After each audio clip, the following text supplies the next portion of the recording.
기독교 역사상의 가장 위대했던 신학자였던 어거스틴이 그의 책 고백록에서 이렇게 고백합니다.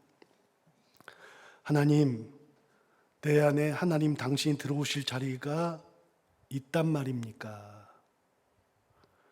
어떻게 하늘과 땅을 지으신 하나님이 내 안에 들어오신다는 말입니까? 내 주 하나님, 내 안에 당신을 포용할 어떤 무엇이 있습니까? 당신이 하늘과 땅을 창조하시고 그 안에서 나를 지으셨는데 저 하늘과 땅이 감히 당신을 포용할 수 있습니까? 존재하는 모든 것이 당신이 창조하셨기에 그것들이 당신을 받아들일 수 있는 능력을 가지고 있는 것이 있습니까? 이렇게 이야기한 적이 있습니다. 그가 생각할 때는 하나님이, 천지를 창조하신 하나님이 내 안에 들어온다는 것이 이해가 되지 않았습니다. 나는 피조물 아닙니까? 나는 작은 피조물인데 이 작은 피조물이 하나님을 어떻게 포용할 수가 있겠습니까? 우리가 하나님 안으로 들어가는 것은 되는데 천지 만물을 만드신 하나님, 이 위대하신 하나님께서 피조물인 내 안에 들어온다는 것은 이해가 안 되는 겁니다. 내게 그런 자리나 있기는 합니까? 어떻게 큰 하나님을 이 작은 내가 하나님이 들어오신다 그러니까 포용할 자리도 없는데 이런 곳에 어떻게 들어옵니까? 천지 만물도 하나님이 창조하셔서 하나님이 임재하시는 것 자체가 말이 안 되는데 그런데 이 작은 내가 뭐라고 내 안에 들어오시는 겁니까? 어거스틴은 생각해 보니까 이해가 안 됐던 겁니다. 그래서 고백록 맨 앞부분에서 이렇게 고백했었습니다. 우리가 그런 그릇이 안 되는 거죠. 우리 같은 참 좁고 좁은 그런 속을 가진 우리 안에 거하신다는 것이 말이 안 되는 거죠. 그렇게 생각하면서 다시 고백합니다. 하나님이 들어오신다 그러니까 이 작은 내 안에 들어오신다고 하니까 다시 고백하는 겁니다. 이렇게 고백합니다. 내 영혼의 집은 당신이 들어오시기에는 너무 비좁으니 넓혀 주소서.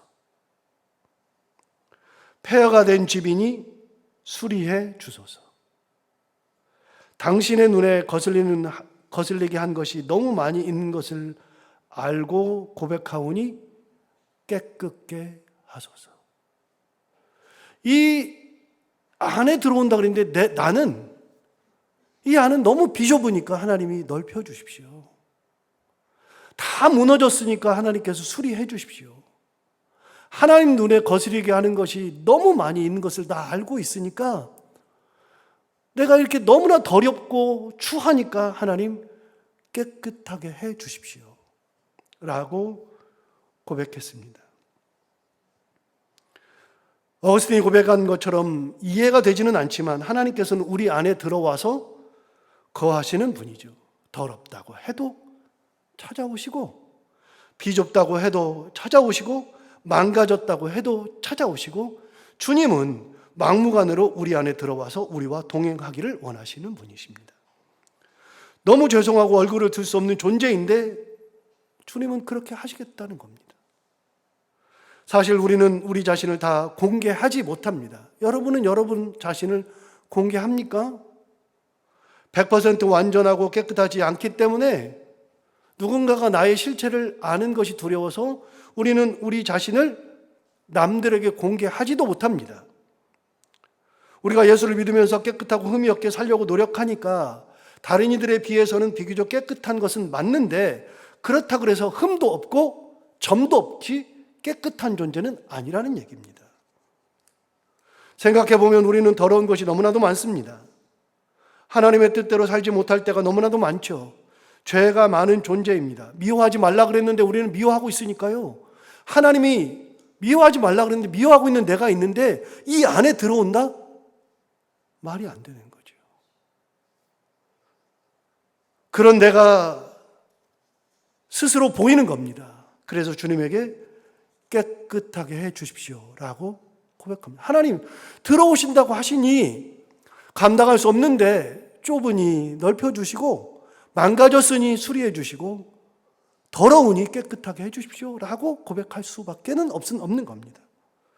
마가복음 9장 42절에 의하면 누구든지 나를 믿는 이 작은 자 중 하나를 실족하게 하면 차라리 연자맷돌이 그 목에 매여 바다에 던져지는 것이 나으니라 라는 말씀을 읽으면서 우리가 마음에 둘 때가 많죠. 여러분, 그러면서도 우리는 누군가를 실족하게 합니다. 연자맷돌을 메고 바다에 빠지는 것이 낫다고 했는데 그럼에도 불구하고 우리는 누군가를 실족하게 하고 마음을 아프게 하기도 합니다. 그런 우리에게 하나님께서 들어오신다는 겁니다. 그래서 죄인인 우리를 위해 예수 그리스도를 보내주셨고 죄 없으신 예수 그리스도를 십자가에서 희생시킴으로 우리에게 새 생명을 주셨죠. 누구든지 예수를 믿으면 영생을 얻게 해주셨던 건데 그 은혜를 생각하면 어거스틴이 했던 이 기도가 이해가 됩니다. 하나님, 내가 뭘 하고 나를 구원하십니까? 하나님, 나같이 이렇게 더러운 존재에게 어떻게 찾아오십니까? 하나님, 이 무너진 나에게 어떻게 오셔서 내 안에 거하신다는 겁니까? 그 은혜를 생각하면, 하나님 앞에 집중하면 하나도 이해가 되지 않은데 하나님은 막무가내입니다. 우리는 채 100년이 되지 않는 인생을 살아가는입니다. 그런 우리가 이 땅을 살아가면서 하늘의 소망을 품고 하나님의 은혜 가운데 사는 것이 가장 큰 복일진데 우리는 가끔 하나님을 보지 않고 이 땅이 전부인 양 살아가는 나를 발견할 때가 있습니다. 그러다 보면 어느 순간 무너져 있고 어느 순간 더럽고 어느 순간 너무나도 하나님의 말씀과 상관없는 삶을 살아갈 때가 있습니다. 여러분, 이 땅에 매몰되어 있으면 그것만 보입니다. 그것이 전부인 줄 알고 착각하게 되죠. 이 땅 기준이 우리의 기준이 되고 이 땅의 가치관이 우리의 가치관이 됩니다. 그래서 이 땅의 기준과 이 땅의 가치관을 가지고 더 가지려 하고 더 차지하려고 하고 더 높아지려 하고 더 앞서가려고 하는 우리를 발견하게 됩니다. 자꾸만 더를 외치기 마련입니다. 그런데 이것이 정말 귀한 것인가? 좋은 것인가? 욕심을 부리며 사는 것이 정말 하나님께서 원하시는 삶인가? 그것이 행복을 가져다 주는 것인가? 사실 우리는 이렇게 세상적 욕심을 가지고 열심히 살아가는데 우리의 삶은 점점 불안하기도 하고 행복하지 않는 경우를 발견하게 됩니다. 또 그런다고 해서 다 가지는 것도 아닙니다. 가끔 이제 TV에서 어부들 이야기를 가끔 해줘요. 그래서 이렇게 배를 가지고서 이렇게 물고기를 낚는 선장들 이야기나 뭐 이런 분들 이야기를 가끔 하는데 그분들이 가끔 이구동성으로 하는 얘기가 뭐냐면 바다가 주는 만큼만 받는다. 아니, 오늘 이렇게 조금 잡아서 어떻게 해요? 바다가 주는 만큼만 받는 겁니다. 옛날에는 욕심이 많아가지고서 없으면 더 일하고 없으면 밤을 새우기도 하고 없으면 자꾸만 아침 일찍 일어나서 나오기도 하고 그렇게 욕심을 부렸는데 아무리 욕심을 부려도 바다가 주는 만큼 외에는 받아갈 수가 없더라. 나이가 들고 오랫동안 해보니까 바다가 주는 것만 받는 것도 감사하다. 이 바다가 전부 다 나올 때마다 나에게 무언가를 주는데 적게 주든 많게 주든 바다가 주는 만큼만 받아가는 것이다. 욕심은 우리 인간이 가진 본성입니다. 당연하죠. 그래서 비교라는 것을 하기도 합니다. 여러분, 누구나 다 비교를 합니다.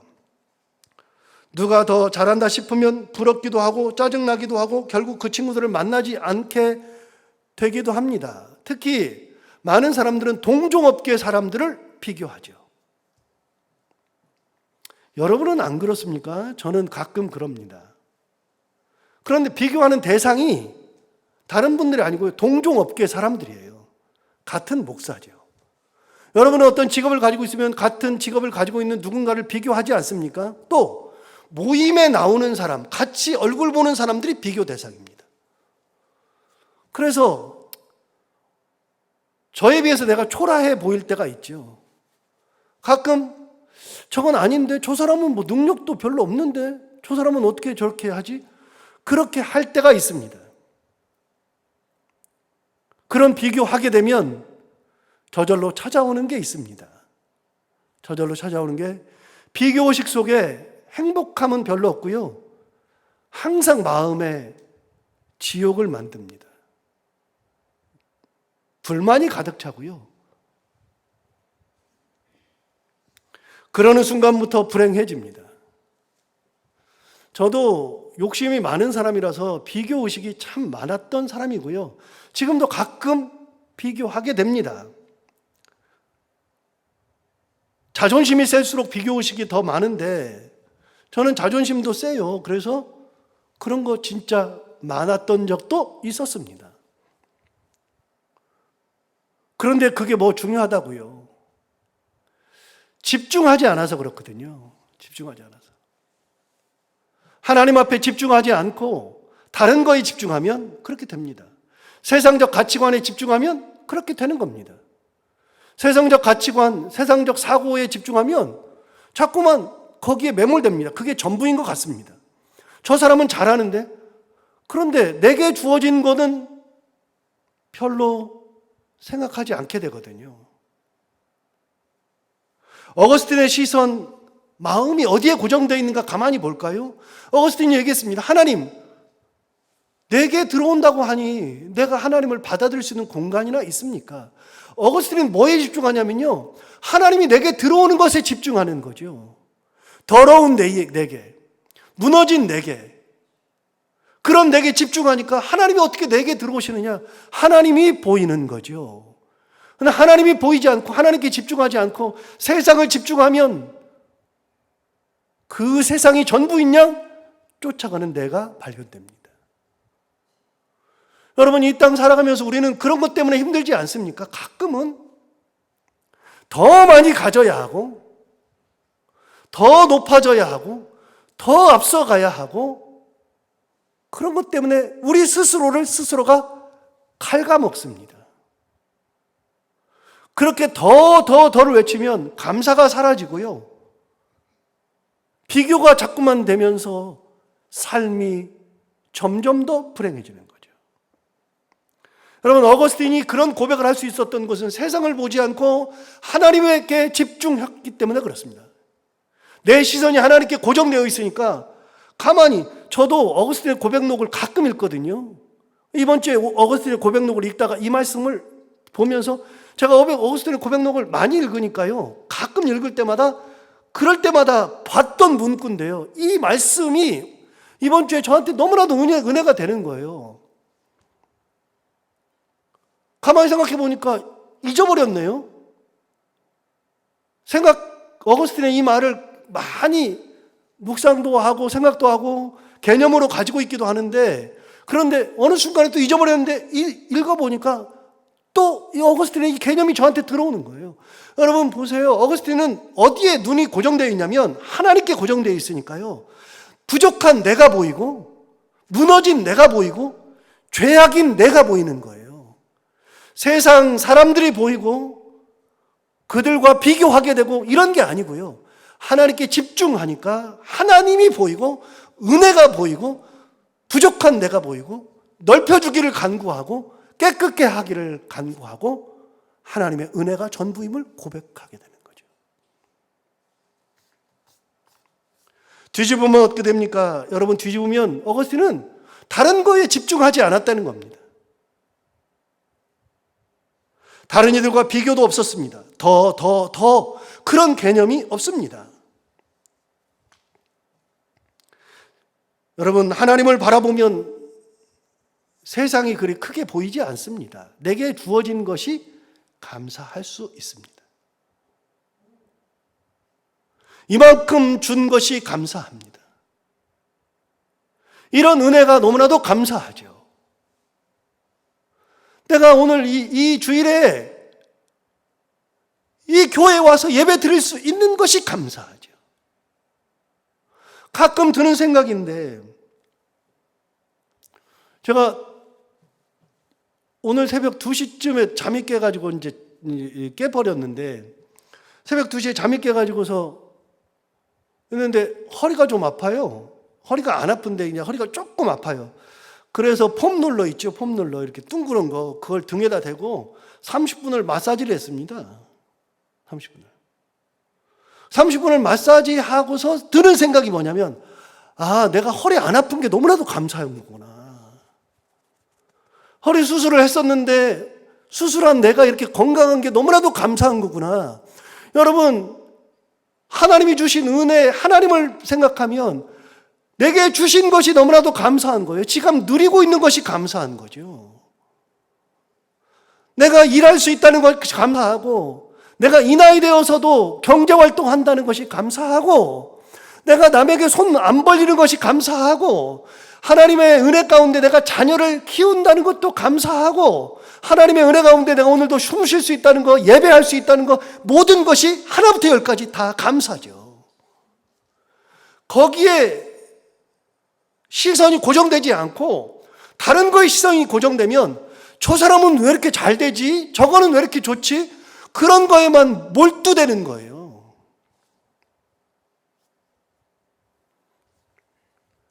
그런 것들이 우리의 삶을 좌지우지해서는 안 됩니다. 하나님의 은혜 가운데 살면, 하나님의 은혜로 내게 주어진 삶을 잘 살아가다 보면 다른 것들은 하나님께서 주시는 겁니다. 내게 주시는 거죠. 그래서 이만큼 주신 게 감사한 거죠. 돈 많이 버신 분들이 하는 얘기가 있잖아요. 그분들이 뭐라고 하냐면 이렇게 말을 해요. 돈은 쫓아가는 게 아니라 돈이 나를 쫓아오게 해야 한다. 어려운 얘기예요. 저는 뭐 돈이 나를 쫓아와 본 적이 없으니까요. 돈이 나를 쫓아오게 해야 된다. 여러분은 이게 잘 됩니까? 잘 안 되는데요. 반대로 뒤집어 놓고요. 제가 돈을 쫓아가 봐도 안 돼요. 어차피 뭐 안 되는 건데. 여러분, 무언가를 쫓아다니면 그것을 잡을 수도 없을 뿐만 아니라 거기에 매여서 비정상적으로 살아가게 되죠. 자꾸만 뭔가에 내가 매몰되어 있을 필요가 없어요. 거기에 빠져 있을 필요가 없죠. 그거에 자꾸만 목을 매달 필요가 없죠. 항상 뭔가를 매몰되어서 뭔가를 쫓아가는 게 아니라 내게 주어진 은혜가 무엇인지를 생각하고 그 은혜에 감사할 수 있는 삶을 살아가면 그것이 그렇게 크지 않아요. 지금도 내가 먹고 살고 지금도 내가 누리고 있는 것들이 얼마나 많은데요. 그게. 그렇다 그래서 이런 걸 하지 말라는 게 아니고요. 그런 걸 열심히 하는 겁니다. 열심히 하면서 하나님의 은혜 가운데 사는 거죠. 내게 주어진 걸 열심히 하는 거죠. 더 막 가지겠다 그런 것보다도 하나님 내게 주신 직업, 하나님 내게 주신 삶, 이거를 소홀히 하라는 게 아닙니다. 진짜 열심히 하는 겁니다. 할 수 있는 한 최선을 다해서 하고요. 그리고 그걸 통해서 하나님께 주신 은혜를 누리고 살아가는 것이 중요하죠. 참 어거스틴이 이런 표현을 했다는 것이 진짜 대단합니다. 성경에는 이런 표현이 없거든요. 어거스틴은 그런 표현을 했습니다. 하나님 어떻게 이 작은 나에게, 비좁은 나에게, 더러운 나에게 들어와서 제가 그럴 공간이나 있습니까? 그럴 존재나 됩니까? 라고 했던 어거스틴의 말이 정말 대단하다 싶습니다. 하나님의 은혜 가운데 살면 하나님께서 은혜로 우리의 삶을 인도하시고 하나님께서 내게 허락하신 삶에 최선을 다할 때 하나님께서 좋은 것으로 우리를 인도해 주시는 겁니다. 그 믿음 없습니까? 저는 그 믿음이 있습니다. 그러므로 내게 주어진 삶이 무엇이든지 거기에 최선을 다하는 것이지 다른 것에 눈을 돌릴 필요가 없습니다.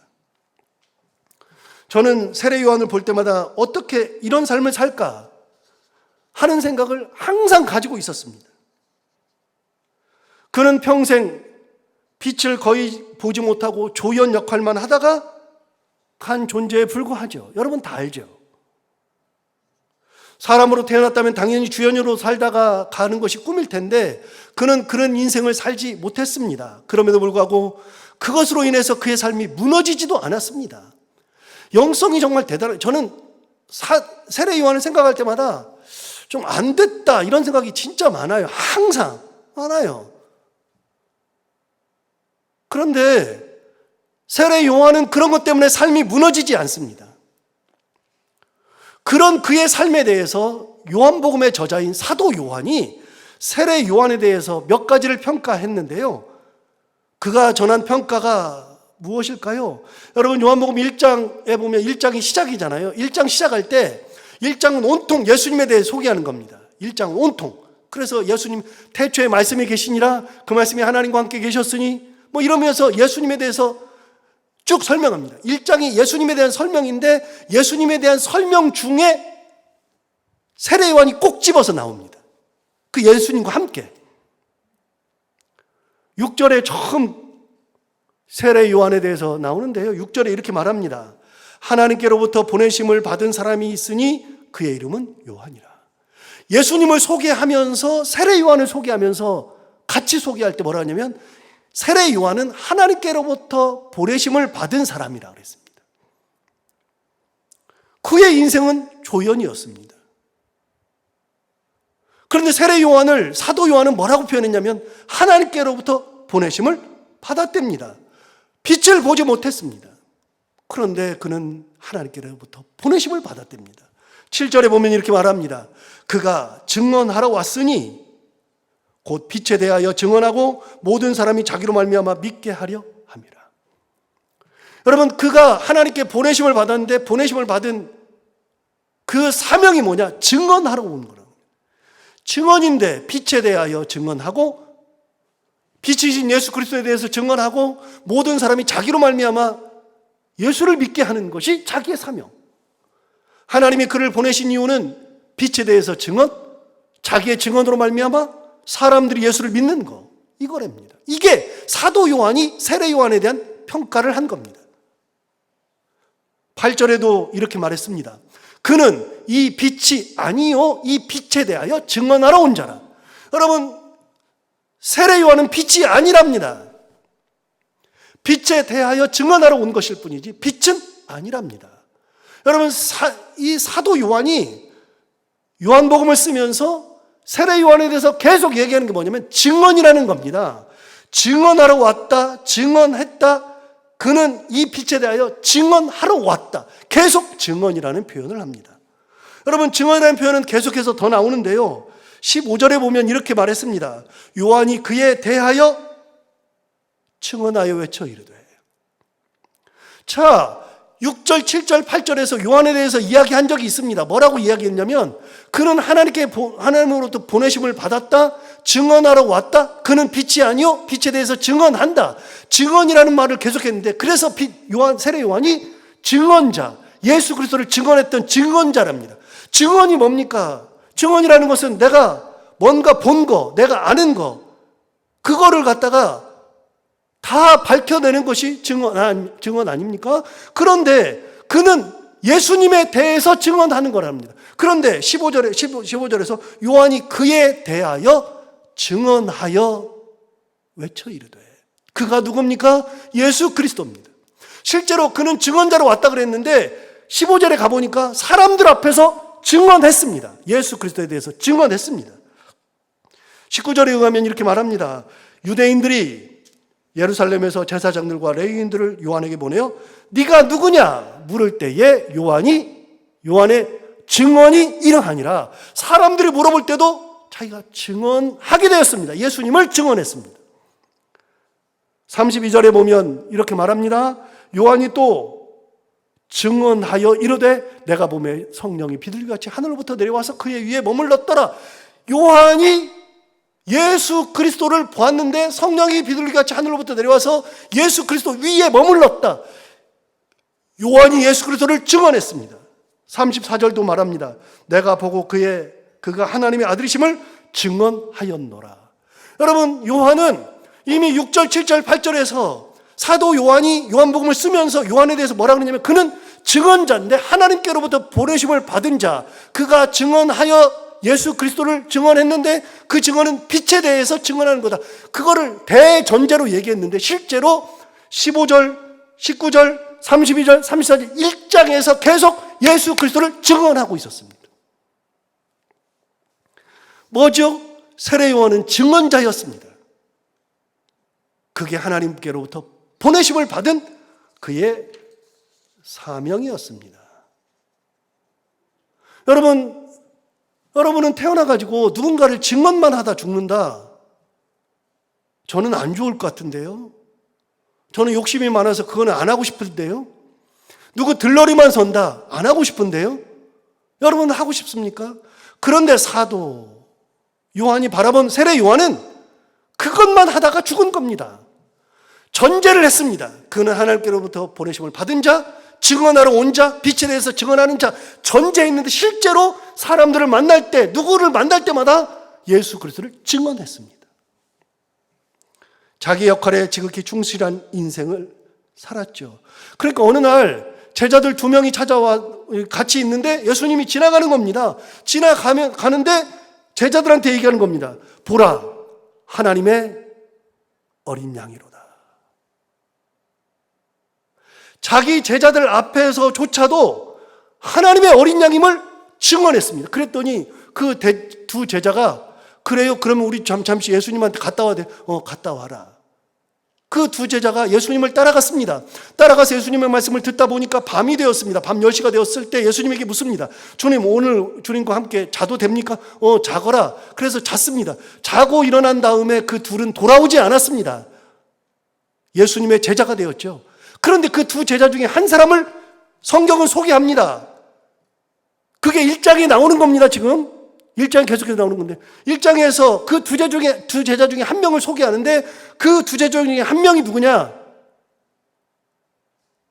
예수님의 12제자가 되었던 베드로의 형제 안드레였습니다. 안드레는 원래 세례 요한의 제자였습니다. 그런데 그 안드레가 예수님을 보고 보라, 하나님의 어린 양이로다. 그 말을 듣고 예수님을 쫓아갔던, 자기 스승을 등지고 예수를 쫓아가서 예수의 제자가 되었고, 놀랍게 여러분, 베드로가 어떻게 예수님의 제자가 되었습니까? 베드로가 예수님의 제자가 된 것은 안드레 때문이었습니다. 안드레가 자기 형제를 찾아가서 베드로에게 내가 구주를 만났다. 가보자. 그래서 자기 형제 베드로의 손을 끌고 예수님 앞에 데리고 나온 겁니다. 여러분, 베드로가 예수님의 제자가 된 것은 안드레 때문이었습니다. 제자가 다 떠납니다. 정말로 중요한 제자가 떠나죠. 안드레가 얼마나 대단하면 예수님의 제자가 되겠습니까? 12제자 속에 들어갔습니다. 그런 제자가 예수님에게 가는 겁니다. 그러는데도 세례 요한은 거기에 가타부타 말이 없습니다.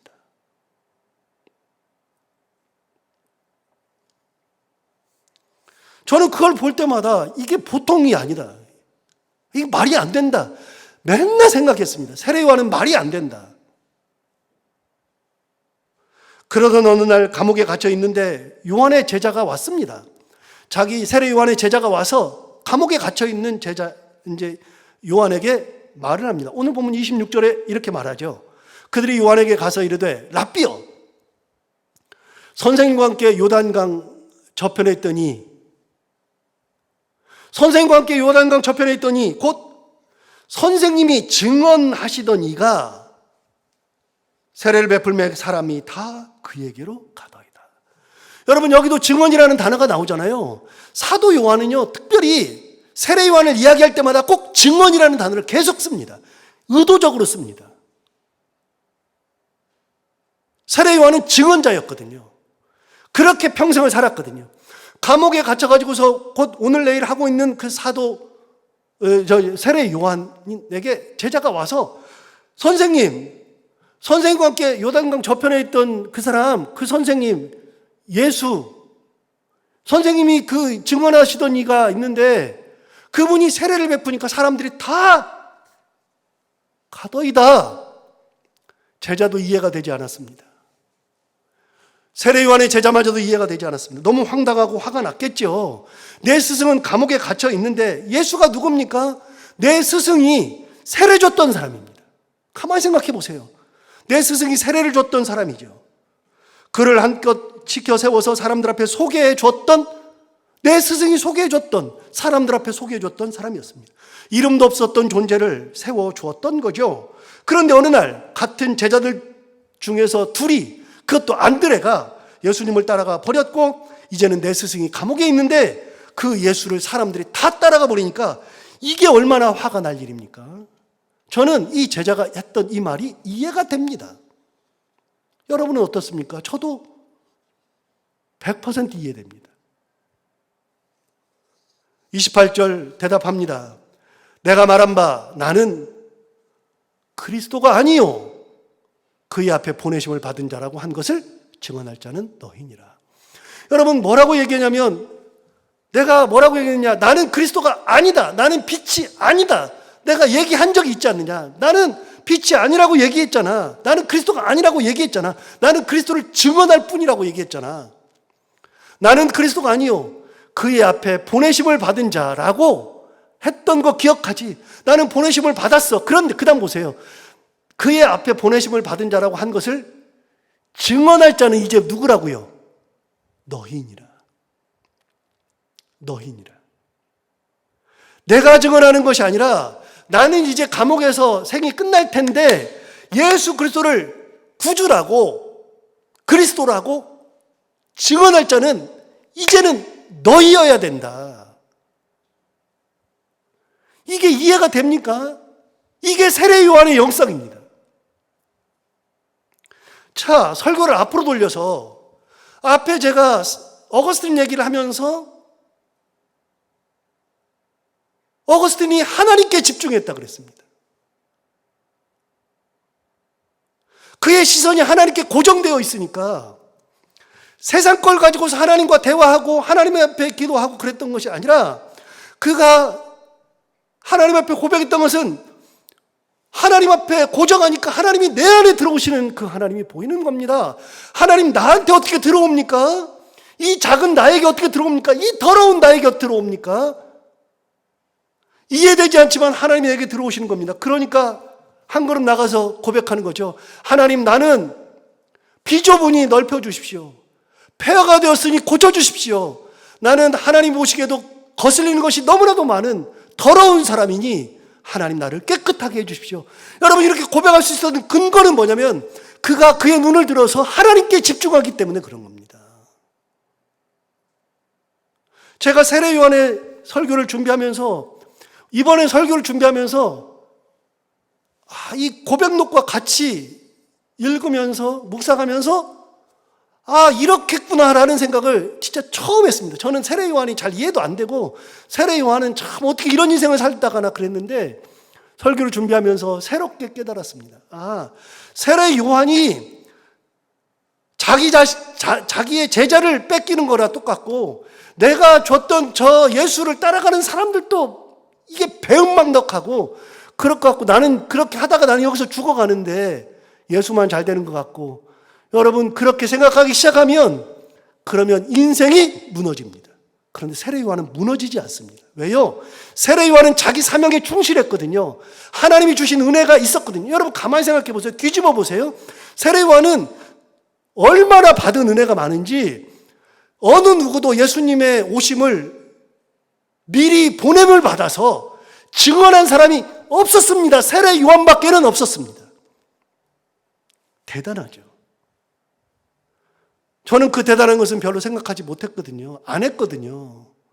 지극히 인간적이어서 그런 생각은 안 했고 못했습니다.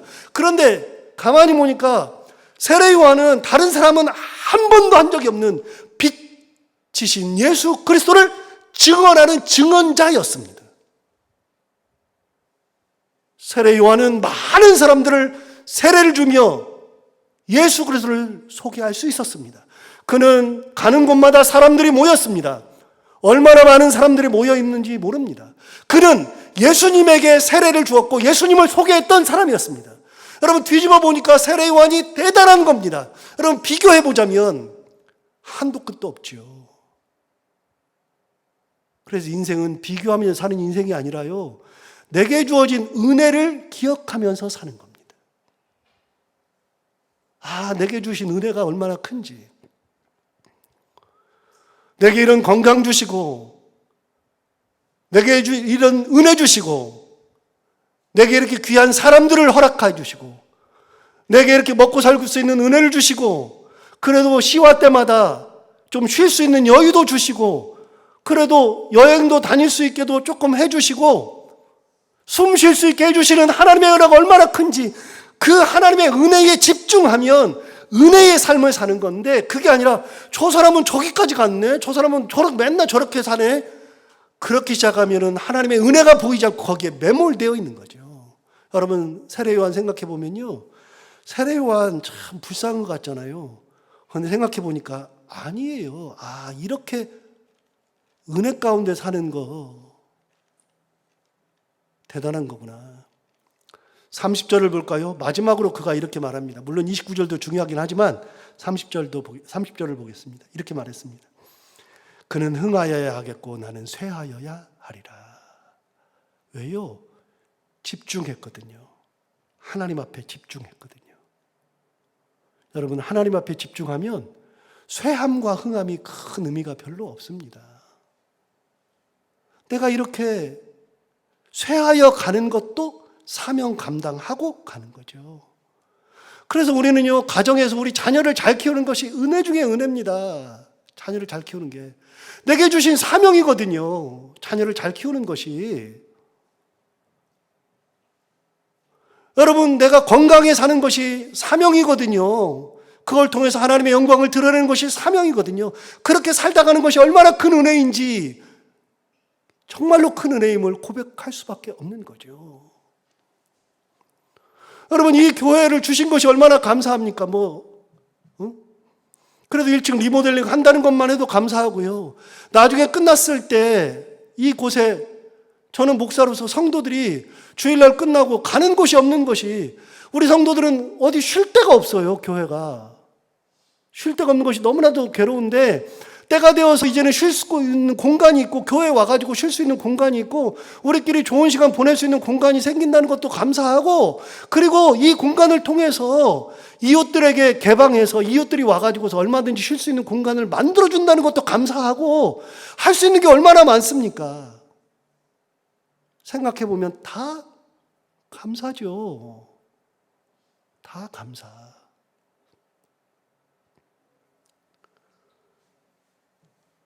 우리는 너무 분주할 때가 많습니다. 세상 살다가 보니까 그럴 수 있는데요, 너무 분주할 때가 많습니다. 분주할 때 세상 것을 다 내려놓고 하나님 앞에 집중 한번 해보십시다. 그러면 하나님이 보이기 시작하고 세상 것보다는 하나님의 은혜가 느껴지기 시작하면, 내가 이런 직분을 받았네, 내가 이런 직임을 감당한 해도 감사하고, 내가 교회에서 청소도 한 해도 감사하고, 예배 드리는 것도 감사하고, 하나부터 열까지. 자, 다시 어거스틴의 말로 돌아가서, 하나님, 내가 하나님을 수용할 수 있는 공간이나 있습니까? 하나님 어떻게 내게 찾아옵니까? 창조주 하나님께서 어떻게 내 안에 거하십니까? 그것도 감사하죠. 우리 모두 다 이 세례 요한의 영성을 받아서 하나님 앞에 집중하고 감사함을 누리며 살아가는 우리 모두가 다 되기를 바랍니다. 기도하겠습니다. 하나님 아버지, 감사합니다. 오늘도 귀한 말씀 주셔서 우리를 깨닫게 하시고, 분주함을 내려놓고 세상적인 것을 잠시 내려놓고 비교하는 것도 내려놓고 하나님 앞에 집중하면서 내가 증언자임에 감사, 내가 세례 요한으로서 예수에게 세례 준 것도 감사, 예수를 소개한 것도 감사, 내 제자를 보낸 것도 감사했던 세례 요한처럼 하나님 아버지, 우리가 하나님 앞에 집중할 때 내가 지금 누리고 있는 것이 감사, 내가 하는 것이 감사, 주신 것이 감사, 그렇게 하나님의 은혜 가운데에 감사하며 살아갈 수 있는 우리 모두가 다 되게 하여 주옵소서. 예수님 이름으로 기도하옵나이다.